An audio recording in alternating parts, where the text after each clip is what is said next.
Hello. This is going to be a short video to showcase how we can integrate our new Request Network API into your apps to easily start creating on-chain invoices.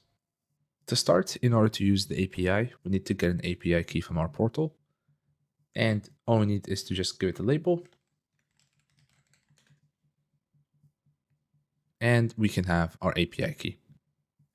And after creating our API key, we can get back to our code where we have our create invoice helper function that allows us to add our invoices into the database. But before adding them to the database, we need to make an HTTP call to our API, passing in our API key to make on-chain invoices. We also need to pass in the necessary information for the invoice, such as the amount, the payee wallet, the invoice currency, and the payment currency.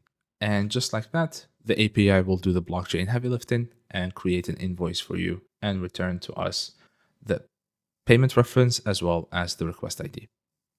And after we're done with the creation step, all we need to do to pay the invoice is to make another HTTP call, pass in the payment reference that we get in the original step, and the API will then be prompted to prepare the transactions for the payment as well as the approval in the case of ERC20s. And if we go back to our front end where we have the wallet connection, we need to first get the provider as well as the signer from the wallet. So if you're using RainbowKit, it can provide you that. And then we call the backend that we just wrote. Afterwards, all we need to do is check the metadata returned from the backend to see if there is approval or not. And if there is, we make the approval. And then once the approval is done, we send the transaction that we get from the backend to the blockchain. We can also get real-time notifications once an invoice has been paid by adding our webhook into the portal and getting the signing secret.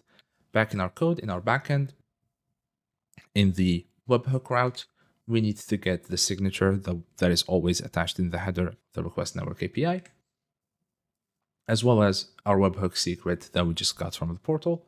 And we just create an expected signature using the body and the webhook secret to make sure that the notification is coming from Request Network API and not some other third party. And then after we get the payment reference, we can update our invoice in our database to make sure it's paid. And just like that, you can create and pay on-chain invoices using our new Request Network API. To get more information, please check out our docs.